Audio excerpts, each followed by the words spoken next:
আসসালামু আলাইকুম, স্বাগতম ব্রেকিং পয়েন্ট সংবাদে। আমি মোহাম্মদ রায়হান আজকের সব আন্তর্জাতিক খবর নিয়ে হাজির হয়েছি। শুরুতেই জানিয়ে দিব সংবাদ শিরোনাম, তারপর বিস্তারিত। ৫১ বছর পর মার্কিন আকাশে ডুমসডে প্লেন, পারমাণবিক যুদ্ধের শঙ্কায়।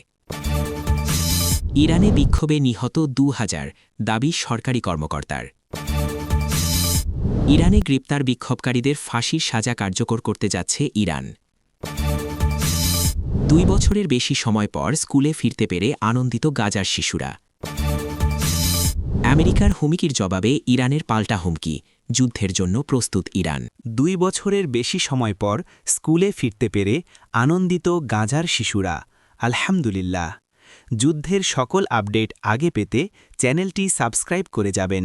আসসালামু আলাইকুম, স্বাগতম জানাচ্ছি ব্রেকিং পয়েন্ট সংবাদে। আমি মোহাম্মদ কিবরিয়া। এতক্ষণ শুনছিলেন সংবাদ শিরোনাম, এবার বিস্তারিত হয়।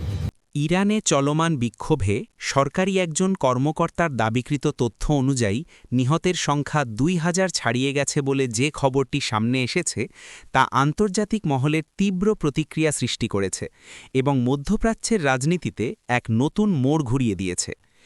বেশ কয়েক মাস ধরে চলা এই সরকার বিরোধী আন্দোলন ইরানের অভ্যন্তরীণ স্থিতিশীলতাকে বড়সড় চ্যালেঞ্জের মুখে ফেলে দিয়েছে এবং বিভিন্ন মানবাধিকার সংস্থা ও আন্তর্জাতিক মিডিয়া এতদিন ভিন্ন ভিন্ন পরিসংখ্যান দিলেও এবার খোদ একজন সরকারি কর্মকর্তার মুখ থেকে এমন বিশাল সংখ্যার কথা শুনে পরিস্থিতি কতটা ভয়াবহ আকার ধারণ করেছে তা সহজেই অনুমান করা যাচ্ছে। যদিও ইরান সরকার বরাবরই দাবি করে আসছিল যে বিদেশি শক্তির ইন্ধনে এই বিক্ষোভ পরিচালনা করা হচ্ছে এবং নিহতের সংখ্যা নিয়ে তারা এতদিন খুব একটা স্বচ্ছ তথ্য দেয়নি, কিন্তু এই নতুন তথ্য ফাঁস হওয়ার ফলে সরকারের উপর আন্তর্জাতিক চাপ আরও বহুগুণ বেড়ে যাবে বলে মনে করা হচ্ছে। বিক্ষোভের শুরুটা হয়েছিল একটি সামাজিক ইস্যুকে কেন্দ্র করে, যা পরবর্তীতে রাজনৈতিক রূপ নেয় এবং দেশের বিভিন্ন প্রান্তে ছড়িয়ে পড়ে, যেখানে তরুণ প্রজন্মের উপস্থিতি ছিল সবচাইতে বেশি।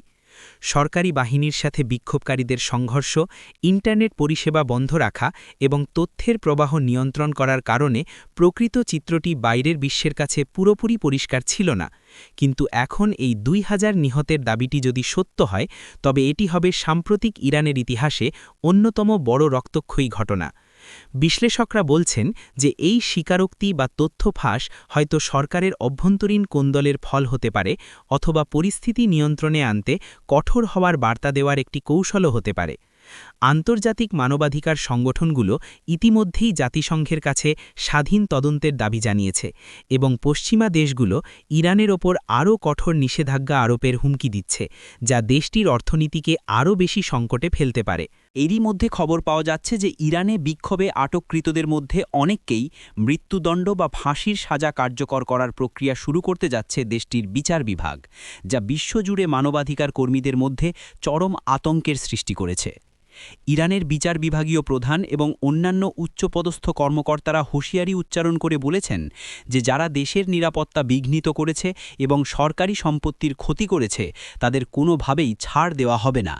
এবং এই কঠোর অবস্থান থেকেই বোঝা যায় যে সরকার বিক্ষোভ দমনে জিরো টলারেন্স নীতি গ্রহণ করেছে।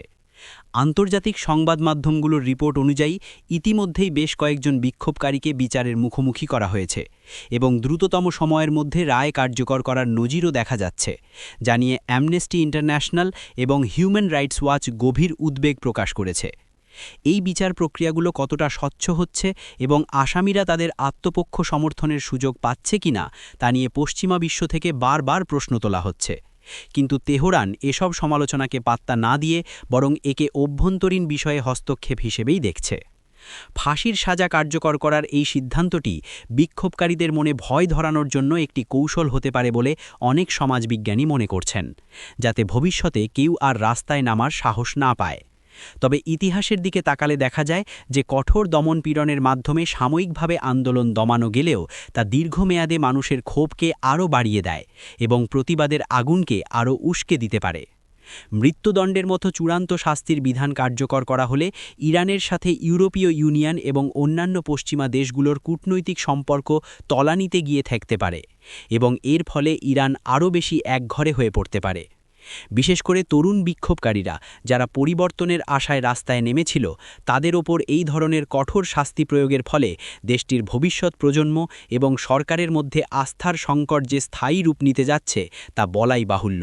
দীর্ঘ 2 বছরের বেশি সময় পর অবশেষে গাজার শিশুরা তাদের প্রিয় স্কুল প্রাঙ্গণে ফিরে যেতে পেরে যে আনন্দ প্রকাশ করেছে তা যুদ্ধবিধ্বস্ত এই জনপদে এক পশা স্বস্তির বৃষ্টির মতো, এবং তাদের হাসিমাখা মুখগুলো আবারও প্রমাণ করে যে সংঘাতের ধ্বংসস্তূপের মাঝেও শিক্ষার আলো জেলে রাখার আকাঙ্ক্ষা কতটা প্রবল।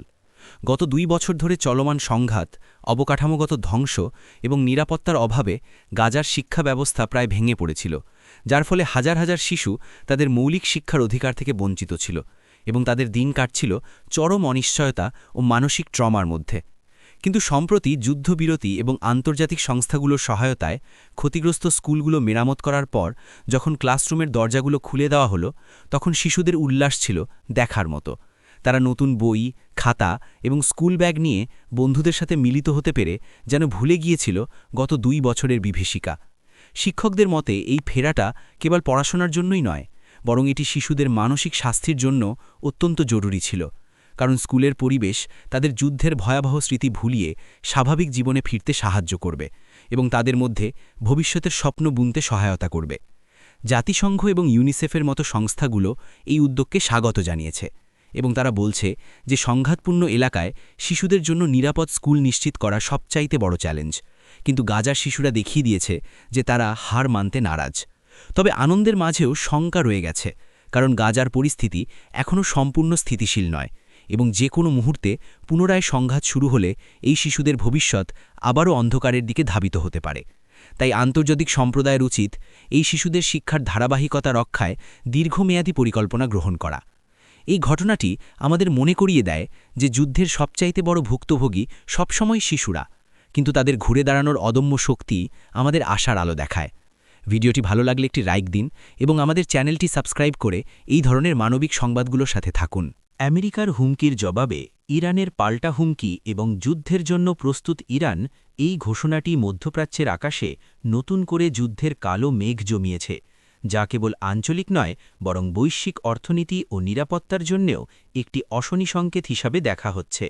সাম্প্রতিক সময়ে পারমাণবিক চুক্তি নিয়ে অচলাবস্থা এবং ড্রোন প্রযুক্তি ব্যবহারের অভিযোগে আমেরিকার পক্ষ থেকে ইরানের ওপর নতুন করে নিষেধাজ্ঞা ও সামরিক পদক্ষেপের যে হুমকি দেওয়া হয়েছিল, তার জবাবে ইরান বিন্দুমাত্র পিছু না হটে বরং আরও কঠোর ভাষায় জানিয়ে দিয়েছে যে তারা যে কোনো পরিস্থিতির জন্য সামরিকভাবে সম্পূর্ণ প্রস্তুত।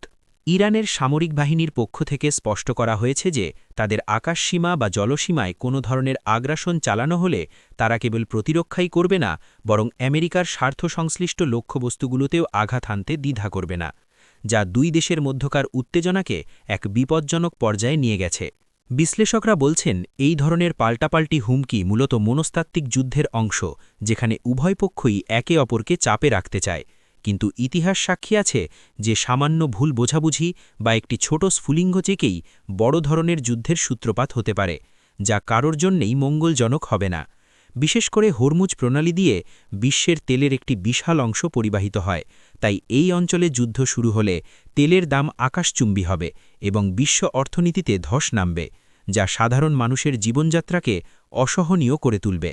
ইরান তাদের মিসাইল সক্ষমতা এবং নৌশক্তির মহড়া দিয়ে বারবার প্রমাণ করতে চাইছে যে তারা এখন আর আগের অবস্থানে নেই এবং যে কোনো সুপার পাওয়ারের সাথে পাল্লা দেওয়ার ক্ষমতা তারা রাখে। অন্যদিকে আমেরিকাও তাদের মিত্রদের সাথে নিয়ে মধ্যপ্রাচ্যে তাদের সামরিক উপস্থিতি জোরদার করছে। এই টানটান উত্তেজনার মুহূর্তে কূটনৈতিক আলোচনার পথ সংকুচিত হয়ে আসছে এবং যুদ্ধের দামামা যেন ক্রমশ স্পষ্ট হয়ে উঠছে, যা আমাদের সবাইকে ভাবিয়ে তুলছে যে আমরা কি শান্তির পথে হাঁটব নাকি ধ্বংসের পথে। এই গুরুত্বপূর্ণ ভূরাজনৈতিক পরিবর্তনের প্রতিটি আপডেট আমরা আপনাদের সামনে তুলে ধরব, তাই পরবর্তী ভিডিওর নোটিফিকেশন পেতে বেল আইকনটি এখনই প্রেস করুন এবং আমাদের সাথেই থাকুন। 51 বছর পর হঠাৎ করেই মার্কিন যুক্তরাষ্ট্রের আকাশে দেখা গেল রহস্যময় ডুমসডে প্লেন বা কিয়ামতের বিমান, যা বিশ্বজুড়ে নতুন করে পারমাণবিক যুদ্ধের আতঙ্ক তৈরি করেছে এবং আন্তর্জাতিক বিশ্লেষকদের কপালে চিন্তার ভাঁজ ফেলেছে, কারণ স্নায়ুযুদ্ধের পর এমন ঘটনা খুব একটা দেখা যায়নি। মার্কিন বিমানবাহিনীর অত্যন্ত গোপনীয় এই বিশেষ বিমানটির পোশাকি নাম E-4B নাইট ওয়াচ, যা মূলত বোয়িং 774-200 মডেলের এক বিশেষ সংস্করণ, এবং এটি এমনভাবে তৈরি করা হয়েছে যা পারমাণবিক বিস্ফোরণের শকওয়েভ বা ইলেকট্রোম্যাগনেটিক পালস বা EMP আক্রমণ সহ্য করতে সক্ষম। অর্থাৎ মাটিতে যদি সবকিছু ধ্বংসও হয়ে যায়, তবু এই বিমানটি আকাশে ভেসে থেকে যুদ্ধের নির্দেশনা দিতে পারবে। পেন্টাগনের অত্যন্ত গোপনীয় এই বিমানটি আকাশে ওড়ার ঘটনা সাধারণ কোনো মহড়া নয় বলে মনে করছেন সামরিক বিশেষজ্ঞরা, কারণ ইউক্রেন ও রাশিয়ার মধ্যে চলমান উত্তেজনা এবং মধ্যপ্রাচ্যের অস্থিরতার এই সময়ে হঠাৎ ডুমসডে প্লেনের উপস্থিতি বড় কোনো সংকেত বহন করতে পারে বলে ধারণা করা হচ্ছে। এই বিমানটি মূলত একটি উড়ন্ত পেন্টাগন, যেখানে মার্কিন প্রেসিডেন্ট, প্রতিরক্ষামন্ত্রী এবং জয়েন্ট চিফ অব স্টাফরা অবস্থান করে নিরাপদভাবে যুদ্ধ পরিচালনা করতে পারেন, এবং এটি একটানা দিনের পর দিন আকাশে ভেসে থাকার সক্ষমতা রাখে, কারণ মাঝ আকাশেই এতে জ্বালানি ভরার ব্যবস্থা রয়েছে। 51 বছর আগে স্নায়ুযুদ্ধের সময় যখন আমেরিকা ও সোভিয়েত ইউনিয়নের মধ্যে পারমাণবিক যুদ্ধের ঝুঁকি সর্বোচ্চ পর্যায়ে ছিল, তখন এই বিমানগুলো তৈরি করা হয়েছিল। কিন্তু বর্তমানে কেন হঠাৎ করে এই বিমানটিকে সক্রিয় করা হলো এবং আকাশে চক্কর দিতে দেখা গেল, তা নিয়ে সাধারণ মানুষের মনেও প্রবল কৌতূহল ও ভয় কাজ করছে। সামরিক পর্যবেক্ষকরা বলছেন যে সাম্প্রতিক সময় রাশিয়া তাদের পারমাণবিক মহড়া জোরদার করেছে, এবং অন্যদিকে ইরান ও উত্তর কোরিয়ার মতো দেশগুলো তাদের ক্ষেপণাস্ত্র কর্মসূচি নিয়ে অনড় অবস্থানে রয়েছে। এমন পরিস্থিতিতে আমেরিকা হয়তো তাদের প্রস্তুতি বা রেডিনেস চেক করার জন্যই এই বিমানটি আকাশে উড়িয়েছে, যা প্রতিপক্ষ দেশগুলোর জন্য একটি নীরব সতর্ক বার্তা হতে পারে।